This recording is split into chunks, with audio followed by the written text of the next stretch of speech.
नमस्कार back to our channel friends. मैं सबका अपने चैनल स्टॉक्स फॉर लाइफ पे बहुत स्वागत करता हूँ दोस्ती ये फिल फैमिली डे फिल्म। बस आज है 29 जनवरी। रही बात भारतीय शेयर बाजार की, क्या तेजी भरा माहौल हमें देखने को मिला रिलायंस की वजह से। इंडेक्स लेवल काफ़ी भागा और जिसका फल ये हुआ कि पोर्टफोलियो में भी अच्छी खासी हरियाली हमें देखने को मिली। बट इसी बीच में आज 29 है तो बहुत सारी कंपनी सिक्योरिटी के नंबर शेड्यूल थे। हमारे सामने एक एक करके नंबर्स देखने को मिल रहे हैं। एक कंपनी जिनके नंबर्स का मैं सुबह से ही वेट कर रहा था, उनके नंबर्स हमारे सामने आ चुके हैं। अब नंबर्स की बात की जाए, बहुत लोगों को बहुत ख़राब लग सकते हैं, बहुत लोगों को डिसेंट लग सकते हैं। मुझे नंबर्स कैसे लगे और इसका इम्पैक्ट कल के दिन पॉजिटिव होगा नेगेटिव होगा क्या हो सकता है, उस पर हम लोग थोड़ा डिस्कशन करेंगे। बिकॉज इसके पहले स्ट्रॉन्ग अर्निंग्स के बावजूद भी कंपनी में बैक टू बैक नंबर्स के बाद गिरावट हमें देखने को मिली। बट इस बार दोस्तों मैं देख रहा हूँ कि प्रोविजनिंग में थोड़ी बहुत इजाफा की वजह से शायद नंबर्स वीकर साइड पे ज़्यादा इनिशिएट होते हुए देखने को मिल रहे हैं। बट उसका इम्पैक्ट कल के दिन अगर होता है तो हमें रणनीति क्या बनानी है, इस पर डिस्कस करना काफ़ी इंपॉर्टेंट है। चैनल फर्स्ट टाइम होंगे सब्सक्राइब कर सकते हैं इस तरह की क्वालिटी कंटेंट को सबसे पहले एक्सेस करने के लिए। Now without telling any for time, let's begin.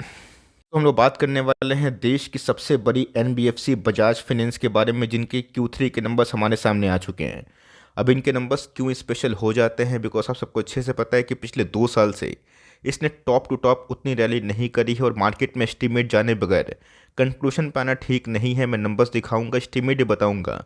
Race दोस्तों आपके ऊपर छोड़ूंगा कि आपको नंबर्स कैसे लगे। और बाजार तो सुप्रीम है, कल देखते हैं कि इसमें क्या घटनाक्रम होगा। ऑल अगर आप देखें तो 10,788 रुपीज़ इन करोड़ से अगर आप इनके सेल्स देखें 14,165 रुपीज़ इन करोड़ होते हुए देखने को मिल रहे। मतलब क्या है, जो सेल्स है उसमें डिसेंट जंप हमें देखने को मिल रही है। क्वार्टरली फ्रंट ऑफ व्यू की बात की जाए 13,381 से वो भी जंप होता हुआ देखने को मिल रहा है। कंपनी के गैस एक्सपेंस काट के प्रॉफिटेबिलिटी को देखना बहुत ही हद तक इंपॉर्टेंट है कि इस पर कंपनी ने कितना प्रॉफिट विटनेस किया है। प्रॉफिट को देखने के बाद दोस्तों हम लोग एनपीए और प्रोविजनिंग पे जाएंगे, बिकॉज वहीं पे एक बहुत बड़ा जो कैच है वो समझना बहुत ही इंपॉर्टेंट है। तो 2973 से गैस ईयरली बेस में अगर आप देखें 3638 रुपीज़ इन करोड़ का प्रॉफिट हमें देखने को मिल रहा है, जो मोटा मोटी बहुत ही अच्छा माना जा सकता है। लेकिन जो एनालिस्ट हैं उनके रडार पे जो प्रॉफिट के फिगर थे उसमें कितना मिसमैच हुआ है वो मैं आगे दिखाऊंगा। लेकिन ये क्वार्टरली फ्रंट की बात की जाए, उसमें नंबर्स की बात की जाए,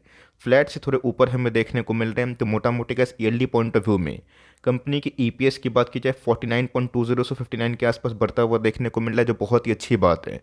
लेकिन क्वार्टरली फ्रंट की बात की जाए उसमें बहुत बड़ी मैसिव जंप नहीं है। उसको दिखाना बहुत ही इंपॉर्टेंट है। आप सबको अच्छे से पता है कि चाहे वो बैंक हो या फिर एनबीएफसी हो, और जिस हिसाब से गए एचडीएफसी बैंक के नंबर्स के बाद पिटाई हमें देखने को मिली, तो काफ़ी कॉशियस रहने की आवश्यकता है। क्या बजाज फाइनेंस में वैसी पिटाई होगी या फिर नहीं होगी। बिकॉज लोन एंड प्रोविजंस की बात की जाए जो बहुत ही इंपॉर्टेंट हद तक इम्पैक्ट डालते हैं कोई भी एनबीएफसी के एसेट क्वालिटी की। जो अगर आप देखें Q3 FY24 में कितना हो चुका है 1248, तो इसी ईयर के लास्ट क्वार्टर में कितना था 841। तो जी हाँ दोस्तों, प्रोविजनिंग की बात की जाए वो काफ़ी बढ़ता हुआ देखने को मिल रहा है। और कंपनी के मैनेजमेंट ने बताया है कि मैक्रो ओवरले की वजह से 590 करोड़ के आसपास अत्यधिक जो प्रोविजनिंग है वो होते हुए देखने को मिल रही है। तो मोटा मोटी का ये एक बहुत बड़ा नेगेटिव फैक्टर है। अब देखते हैं कि बाजार इस फैक्टर को डाइजेस्टिन किया है या फिर नहीं किया। बिकॉज अगर आप ग्रॉस एनपीए और नेट एनपीए को ठीक से देखें तो ग्रॉस एनपीए की बात की जाए 0.95%, जो पहले कितना था इसी साल में लास्ट ईयर क्वार्टर के 1.14% के आसपास। रही बात 200 नेट एनपीए की, तो ऑफकोर्स उसमें हमें गिरावट देखने को मिल रही है। मतलब कंपनी के ग्रॉस एनपीए नेट एनपीए कम होते हुए देखने को मिल रहे हैं, जो पॉजिटिव साइन है। चूँकि का प्रोविजनिंग थोड़ी हाई होने की वजह से इसका इम्पैक्ट हमें इनके जो पैट है प्रॉफिट आफ्टर टैक्स पे मतलब होता हुआ देखने को मिल रहा है। हाँ दोस्तों, अगर आप मुझसे पूछें तो नंबर्स हर एक फ्रंट में काफ़ी अच्छे हैं। लेकिन यस, एक फ्रंट की बात की जाए प्रॉफिट आफ्टर टैक्स, इसमें कैसे अगर 1-8% के आसपास तेज़ी और होती तो और भी मज़ा वाला बात हो जाता। लेकिन मैंने क्या बताया कि बाजार सुप्रीम है, ख़राब नंबर्स पे शेयर भाग जाता है और गुड नंबर्स पे शेयर गिर जाता है। अब देखते हैं कि बाजार इस चीज़ को कैसे देखता है। बट यस, अगर इस चीज़ से अफरा तफरी मस्ती है तो बजाज फाइनेंस दिग्गज कंपनी जिनके एक क्वार्टर के प्रॉफिट 3500-3600 करोड़ आते हैं उनको 200 लॉस में बेचना सही नहीं है। बिकॉज हर एक ब्लू चिप का टाइम आता है। आज रिलायंस ने बता दिया कि लॉस में नहीं बेचने से अच्छी कंपनी को उनका भी वक्त आता है। और यस, अगर वो कंपनी सही है तब को फ़ायदा देती है। तो आपको नंबर्स कैसे लगे कमेंट बॉक्स में ज़रूर बताइएगा, बिकॉज ओवरऑल जब इनके Q3 के बिजनेस अपडेट आए थे, AUM साइज की बात की जाए, कस्टमर फ्रेंचाइजी की बात की जाए, उन सब में तो बढ़त हमें देखने को मिली। लेकिन यस, जो असली फिगर पैट के हमें देखने को मिल रहा है, उसमें कैसे प्रोविजनिंग का जो फैक्टर है ना, वो काफ़ी हद तक नेगेटिव है। ये बात बजाज फाइनेंस की मैं चार्ट पे ज़रूर आऊँगा, लेकिन यस, मुझे ऐसा लगता है गैस कि आपको जल्दीबाजी में इसको लॉस में या फिर छोटा प्रॉफिट में निकलना सही नहीं होगा। रेस्ट दोस्तों आपके पैसे हैं, आप ज़्यादा जिम्मेदार हैं अपने पैसों को लेके, तो अपना खुद का कॉल है। लेकिन यस, बजाज फाइनेंस की बात की जाए, इनको दोस्तों या फिर पूरे इंटायर NBFC को रेट कट से अच्छा फ़ायदा हो सकता है। लेकिन रेट कट कब होगा, RBI कब ऐसा करेगा, इसको लेके थोड़ा सा टाइम लग सकता है। रही बात दोस्तों इनके आज के मोमेंटम की, आज के ट्रेडिंग प्राइस की, 7200 के आसपास चल रहा है। बात दोस्तों एक साल के रिटर्न स्कीम, तो 20% के आसपास पैसे बनते हुए देखने को मिल रहा है, जो ठीक ठाक बात मानी जा सकती है। बात 5 ईयर्स की प्रोफाइल की, तो 5 ईयर्स में गाइस डिस्पाइट कंपनी ने टॉप टू टॉप उतने अच्छे पैसे नहीं बनाए, लेकिन कंपनी ने उस लेवल से फिर भी 5 ईयर्स में लॉन्ग टर्म इन्वेस्टर्स को ठीक ही वेल्थ अप्रिशिएट किया, जहाँ पे 173% के आसपास एक अच्छे खासे वेल्थ बनते हुए दिखाई दिए हैं। गैस देखा गया लॉन्ग टर्म चार्ट पैटर्न की, तो बजाज फाइनेंस ने ह्यूमंगस 1,25,000% के आसपास पैसे बना के दिए हैं।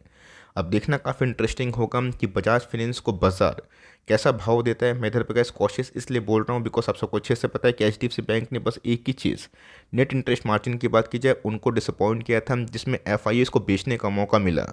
और जब वो बेचें तो HDFC बैंक में बड़ी क्राइसिस के बाद पूरा एंटायर बैंक निफ्टी काफ़ी हद तक गिर चुका था। बोलेंगे वेट सर 3638 ऐसा ही कुछ फिगर था जो आपने दिखाया, तो जी हाँ दोस्तों, मैंने बेशक यही फिगर दिखाया। लेकिन बाजार में क्या एक्सपेक्टेशन था, तो जेफरीज गैस पहले ही बोल रहा था कि इनके नेट प्रॉफिट 3604 करोड़ के आसपास आएंगे, जो उनसे थोड़े अच्छे हैं। लेकिन यस, जितने भी कैश डोमेस्टिक ब्रोकर्स हैं, जिसमें JM फाइनेंशियल्स की बात की जाए, एक्सिस की बात की जाए, मोतीलाल की बात की जाए, उनके एस्टिमेट थोड़े ऊपर हमें देखने को मिले थे। अब देखते हैं दोस्तों कि जो जेफरीज है, उनकी भविष्यवाणी तो मोटा मोटी net profit point of view से ठीक ही हमें देखने को मिले। लेकिन यस, जो अदर ब्रोकर्स हैं, जो और एस्टिमेट बना के रखे थे कि इनके नेट प्रॉफिट और थोड़े बढ़ सकते हैं, उसमें थोड़े से एस्टिमेट मिसमैच होते हुए देखने को मिल रहे हैं। अब देखना बनता है दोस्तों, कल के दिन कौन किस पे भारी पड़ेगा, क्या बुल्स चढ़ाई करेंगे या फिर बियर्स की जो वापसी है बजाज फाइनेंस में फिर से दिखाई पड़ सकती है। दोस्तों बजाज फाइनेंस की बात की जाए, एक बड़ा मल्टी बैगर नाम हमें देखने को मिलता है, और कंपनी के साइज़ भी काफ़ी बड़े हैं। 4.5 लाख करोड़ के आसपास की मार्केट कैप के संग कंपनी का एक साल अगर आप देखें तो 5500 के आसपास, जिसको लेकर मैंने बहुत बार इनके क्राइसिस भरे माहौल पे वीडियो बनाया था और इनकरेज किया था कि गलती से भी इसको लॉस में ना बेचें।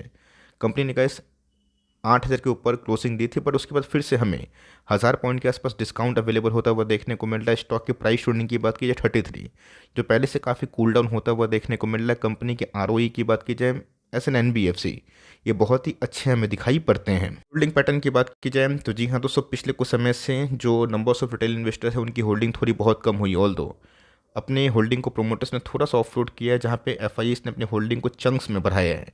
रही बात DS की होल्डिंग की, जो पिछले कुछ क्वार्टर्स में गए बजाज फाइनेंस में काफ़ी बढ़े हैं।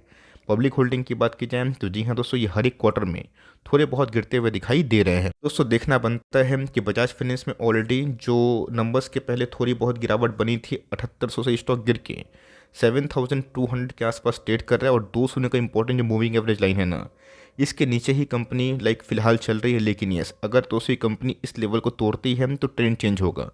अब देखना बनता है कि ये लेवल टूटेगा या फिर कंपनी फिर से 7000 के नीचे हमें दिखाई पड़ेगी। अगर इन्हीं केस दोस्तों आपको कई कंपनी में थोड़ी बहुत गिरावट, पिटाई और धुलाई वाली कंडीशन मिलती है, तो मेरा ऐसा मानना है long term point of view के लेवल जो बहुत ही क्रूशियल है, उसको जानना आपका हक बनता है। क्रूशियल लेवल की बात की जाए, 200 का मूविंग एवरेज, जिसको मैं बहुत ही रेस्पेक्ट करता हूँ, जो पहले गैस 5500 के भाव पे था, लेकिन चूंकि मूविंग एवरेज बढ़ने से वो 200 लेवल की बात की जाए ऑलमोस्ट अप्रॉक्स 6000 के आसपास निकल के आ रहे हैं। एनी डिसअपॉइंटमेंट दोस्तों कंपनी के अंदर बिलो 7000 या फिर उससे नीचे हमें एक अच्छा बार्गेनिंग प्राइस दे सकता है, जो लॉन्ग टर्म में दोस्तों हमें MOS का फ़ायदा देता है। भले ही शॉर्ट टर्म में स्टॉक हमारे पॉइंट ऑफ व्यू से उतना अच्छा परफॉर्म ना करे, but long term point of view से ये देखना बनता है कि बिजनेस कैसा ग्रो करता है।